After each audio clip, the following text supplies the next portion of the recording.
सिर में पैर लटके हैं, लेकिन अभी तक जीभ का चटोरापन नहीं गया। सुबह बनाओ, शाम बनाओ, रात बनाओ, पेट है या कुआं। किचन से आ रही अपनी बहू सुरभि के मुंह से ऐसी बातें सुनकर जानकी जी वापस अपने कमरे में लौट गई। क्या हुआ भाग्यवान, आप खाना लेने गई थी? जी बहू अभी रोटियां बना रही है, कह रही थी मैं गर्म गर्म लेकर आती हूँ। आप भी ना, अभी समय कहाँ हुआ है, खाने का उतावलापन मचाने लगते हैं। आंसुओं के घूंट को किसी तरह गटकते हुए जानकी जी ने कहा, पर वो रामदास जी से छुपी ना रह सकी। क्या करूं भाग्यवान, जब से चीनी की बीमारी लगी है तब से भूख ज्यादा लगने लगी है। अंधेरे कमरे में शांति छाई हुई है। तभी पायल की आवाज आती हुई, लगता है बहू आ रही है। खाना? जानकी जी ने देखा 2 सूखी रोटी, थोड़ी सी सब्जी। बहू तनिक कटोरा में गर्म दूध दे देती तो बाबूजी डुबोकर खा लेते, सूखी रोटी गले में फंसता है। आप कहना क्या चाहती हैं माँ जी, मेरी बनाई हुई रोटियां आप लोगों के गले से नहीं उतरती है।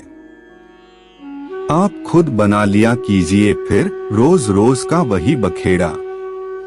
सुरभि किसी भी बात पर अपने सास ससुर को अनाप शनाप कहती ही रहती।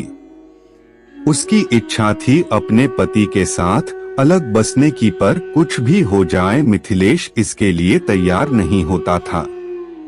इसलिए वो रोज कुछ ना कुछ हथकंडे अपनाती थी ताकि उसका पति खुद ही बोल दे अलग रहने के लिए।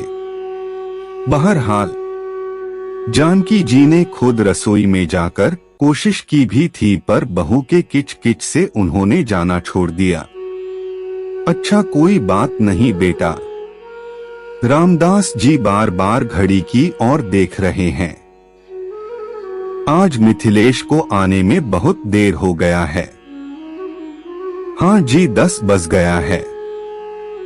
गाड़ी का हॉर्न बजने पर लगता है मिथिलेश आ गया है। बेटे बहू के कमरे से तेज आवाज आ रही थी, जो उनके कमरे तक पहुंच रही थी।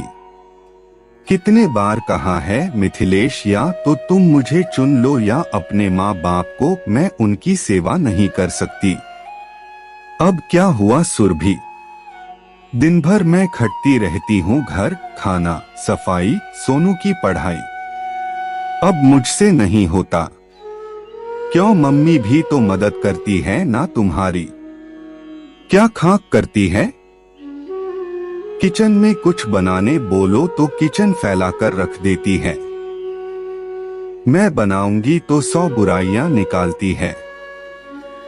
आज ही का देख लो, आज एक छोटा सा काम कहा था उनको, चावल बिनने का, जब बनाने बैठी चावल कम कंकड़ ज्यादा निकले, फिर से मुझे बनाने पड़े। पर मैं तो बढ़िया चावल लाता हूँ, कंकड़ तो बिल्कुल नहीं रहता। वही तो एक दिन चावल कम हो गया था। मैंने बाबूजी को कह दिया था 5 किलो लाने को, पता नहीं कैसा ले आए। अभी पूछ कर आता हूँ। इधर सुरभि विजय भाव से मुस्कुराने लगी। बाबूजी बाबूजी, आप कैसा कंकड़ वाला चावल ले आए, क्या आपको ठीक से चावल लेना भी नहीं आता? बेटा मैं तो देखकर अच्छा चावल लाया था, पर पता नहीं कैसे उसमें तो क्या मैंने बदल दिए बाबूजी, सुरभि ने तपाक से कहा। बाबूजी अब आप झूठ भी बोलने लगे। नहीं बेटा मिथि, चलिए जी, इनका का तो रोज का है, इसलिए तो मैं इनको कोई काम नहीं बोलती। आंखों के आंसुओं को पोंछते हुए, जानकी जी सब हमारे कर्मों का फल है, जो ईश्वर हमें ऐसे दिन दिखा रहा है। अब ये हमारे साथ नहीं रहते, हम इनके साथ रहते हैं। जो रखता है उसका एहसान तो मानता ही पड़ता है, और बुढ़ापा तो एक समान की तरह ही होता है। क्यों ऐसी बातें कहकर अपना दिल जलाते हैं? जी बहू ना समझ है, लेकिन एक ना एक दिन उसे अपनी गलती का एहसास जरूर होगा। बहू को हम क्या कहें जानकी जी, वो तो पराए घर से आई है, पर मीठी वो तो अपना खून।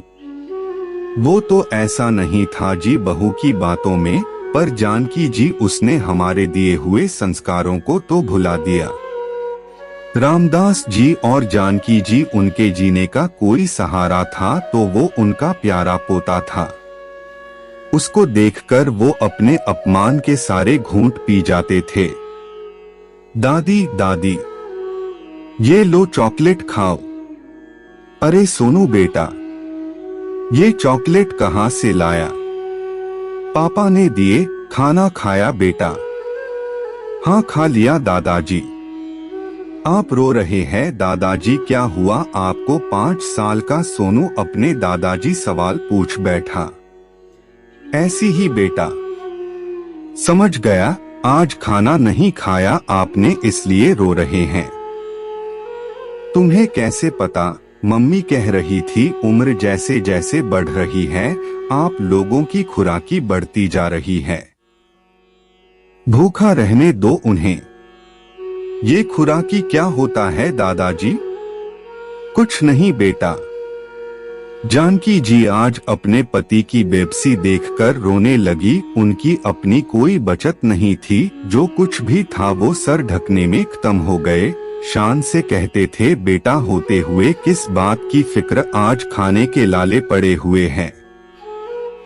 कहते हैं ईश्वर भी अच्छे लोगों की परीक्षा लेता है। सोनू अपने दादा दादी को बहुत प्यार करता था। एक दिन, अरे सोनू ये क्या कर रहे हो बेटा? पापा मैं इसको पिगी बैंक में भर रहा हूँ। क्यों? और ये कंकड़ कहाँ से मिला तुम्हें? जब आप और मम्मा बूढ़े हो जाएंगे तब मैं इसको आपके चावल में मिला कर दूंगा। क्या ये कहाँ देखा तुमने? मम्मी को देखा था मैंने पापा, वो कंकड़ मिलाती थी दादाजी और दादी के खाने में। क्या? सुरभि आई जी कंकड़ देखकर सुरभि के पैरों तले जमीन खिसक गई। सुरभि देखो, वो कहते हैं ना भगवान की लाठी में आवाज नहीं होती। हमारा बेटा हमारे बुढ़ापे के खाने का इंतजाम कर रहा है, जैसे तुम मेरे माँ बाबूजी का करती हो। सोनू बेटा, आज तूने मेरे आंखों पर बंधी पट्टी खोल दी। मैं गलत था, मैं एक लायक बेटा नहीं बन पाया। नहीं जी, मुझे माफ कर दीजिए। मैंने गलत थी, मैंने माँ बाबूजी को बहुत परेशान किया, बहुत अपशब्द बोला। मैं भूल गई थी बबूल का पेड़ बोने से कांटे ही मिलेंगे और कर्मों का फल इसी जन्म में भुगतना पड़ता है। माँ मुझे अपनी बेटी समझकर माफ कर दीजिए, मैं गलत थी आपके साथ, मैंने बहुत बुरा व्यवहार किया है। नहीं बहू, सास भी तो माँ जैसी ही होती है। हम तो तेरे अपने हैं पगली, हम सब साथ रहे इससे बढ़कर कोई खुशी नहीं है। बाबूजी मुझे सुबह का भूला शाम को लौट आए तो उसे भूला नहीं कहते। आ गले लग जा मेरे बेटे। दादाजी और मैं, तू तो मेरी जान है पोता। चलिए दादाजी, इसी बात पर चॉकलेट हो जाए। नन्हा बदमाश जी धन्यवाद।